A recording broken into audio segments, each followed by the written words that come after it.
3 weeks to go until the Rugby World Cup. Where are the excitement levels right now? Man, it is picking up, hey, Kirsty? There's a few controversial things, Taylor, that's happening at the moment, which is always sort of spicing things up. Oh, is there what? Talk about those red cards. I mean, like, we're going to get into it, but it's totally unfair.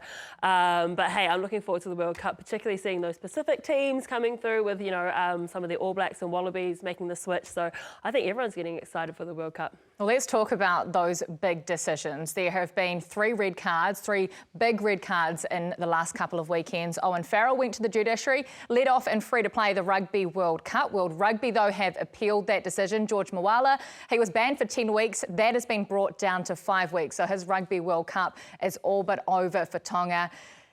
Is this judiciary system, is it fair, John? You've been to it before. What's it like from a player's perspective? Oh, it's difficult as a player, you know. We're there, we're trying to play the game as fair as we can, and things happen. And obviously you get cited, you go to the hearing, and once you're in that hearing, you have no control. The lawyers take over, which seems like a very formal process, but that's how it is in the northern hemisphere. And and you're just sitting there and you're unsure what they're talking about, because they're using these words that you're not used to in the rugby circles, where they're bringing in all these facts and they're breaking words down and what the words mean and how does that sit around it. And I think with Owen Farrell, with Jamie George, and using him as changing the angle, and that's how they got off it. You just mentioned Owen Farrell. We're going to look at the different incidences. I mean, here is the first one. Mills, how do you have one guy with that shot that is free to play the week after, and George Moala's Rugby World Cup is over? What's the differences? Well, let's just get one thing clear. This isn't the fault of Owen Farrell. The judicial system is absolutely broken. Do you know what I mean? So, I mean, you've spoken about, you know, you're going into lawyers. What a fantastic lawyer. You know, he's obviously got him off. But what we're getting to in the nitty-gritty of the things is you've got a case where it's clearly they've gone on about, you know, head contact, you know, making sure there's mitigants. There's been a yellow, then the referees have said is a red. So when that happens, surely you'd be thinking there'll be some weeks missed. When they come out and the lawyers actually got him off, outstanding. So, you know, good on Owen Farrell for doing that. But then you have another incident where they've just gone, you know, heavy on Moala. 10 weeks straight away, 10 weeks. I mean, I've seen a lot worse than sort of that. And then you've got Owen Farrell that now that World Rugby have come in and have appealed it. Well, where's the appeal for this? You know, does he get an opportunity to sort of appeal that? I think they should. And why aren't Tonga appealing it? Have they not got the resource like England have in terms of financially? That's the questions now sort of lingering around. There's so much wrong with this whole thing. Like, first, just come out and saying the referees were wrong. Like, you're supposed to back your referees. We're heading into a World Cup, and they're always the ones who are under the biggest scrutiny at the World Cup. And then you're just putting question marks on what head contact is, because, as you said, you've seen so many other instances that's a straight red, and, you know, bans. George Moala as well. And you mentioned World Rugby is appealing it, but that's only because of the backlash. You see the amount of people that, you know, have said something. Stephen Luatua, Peter Aki, Richa Moanga, TJ Perenara. And I think this is really the first time where a judiciary announcement has come out and players have actually said, I don't agree with it. You know, you always see the media and the fans having a go, but for the players to actually say, this isn't right, I think that's where World Rugby has said, we need to step in, because what else are they going to challenge if you know? The hard part now, and this is now, because of the backlash in it, Vunipola just... Is he going to cop it? Well, that's what I mean. That's what I reckon is going to happen. You know, and he's going to go in there, and it's obvious he's going to be, you know, obviously being judged on on the backlash of what happened to Owen Farrell. I mean, so is he really going to get a fair hearing? He's probably going to have the same QC. He probably might get him off, and so he's in a poor position coming into it when he goes to the panel. And who is the panel?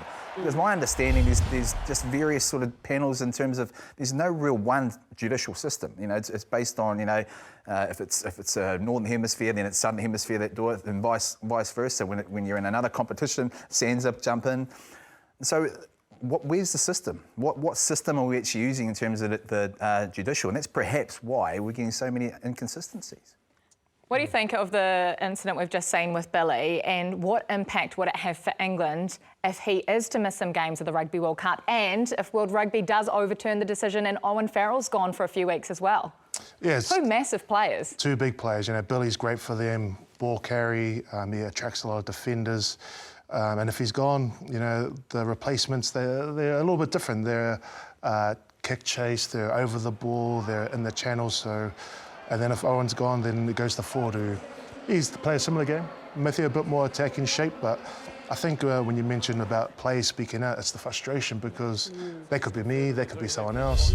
There's club level, there's international levels, there's Heineken Cup levels, and you just see it, it's so different, and you just don't know where you stand. And I think the frustration comes with the consistency. It's just not consistent. And as you're saying, Mills, you know, there's not just one body that is, you know, being sent to the judiciary. Like, it's madness that World Rugby is challenging a different body about this decision when World Rugby should be, you know, the final decision makers. They make the rules. So why are they challenging the Six Nations Judicial Committee? And then another thing, it's the cost. You know, you said before, you know, you went onto the judiciary. How much was that, you know, with your lawyers? Yeah, you know, I was lucky enough, the club funded it, but it was up to 10,000 New Zealand dollars for, you know, that would have cost for about an hour with a lawyer. 2 days work, trouble, you know what I mean? So, you know, that's what it is, the funds and who's available, and, you know, it's high performance. So. And it's no surprise, Tonga, Samoa, Fiji, they don't have $10,000 to spend on appealing a decision. You know, that money would go towards flights, you know, towards even food, ACOM, you know. It's like chalk and cheese, and that's where that talking point of Tier 1 versus Tier 2, it's never, ever, ever going to be fair when it comes to this type of judicial system. I think it's madness that we need lawyers, you know. As a lawyer myself, I'm like, this is ridiculous. We're not arguing real law here. It's just rugby. Yes, rugby is important, but it's not murder, you know.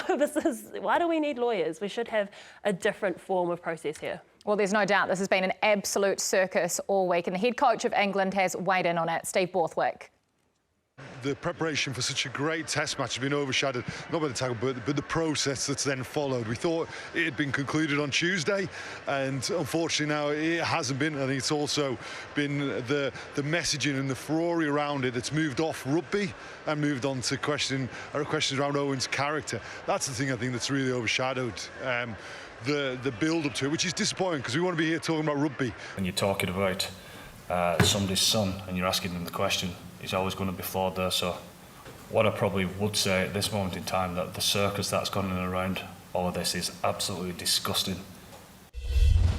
Well, let's hear from Ian Foster then. The All Blacks left for Twickenham earlier this week, and he was asked about the judiciary and whether or not he thinks a card and the judicial system is going to cost a team a Rugby World Cup. So what we're seeing now is nothing different to what we expected, and you know, we just got to, let's face it, it's as the pressure ramps, it's not just on the teams, it's on the referees, the judiciary, everything. So everyone's working hard together to try to make sure we get the right result. I mean, that is the single most important thing for teams, right, Mills? Keep the fate in your own hands. You can only easier keep said so than much. done. I mean, and that's what worries me. You know, we're going to a hotly contested Rugby World Cup, and I can guarantee you this will not be the end of talking about the judicial, because there's going to be moments in there, and there's going to be players that perhaps, you know, stay down when they're not that sort of injured. We don't really want to be, you know, talking about the judicial system, you know, and the thing is, you can control certain aspects, but you'll come up with certain scenarios. I mean, you just have to think of Anchor Starvale won, you know, last year, and they've moved on from that. They've understood that the speed of the game. But what worries me is that we're just going to be talking about, you know, red cards, judicial not getting on board, and it has the potential to ruin what's going to be an outstanding Rugby World Cup.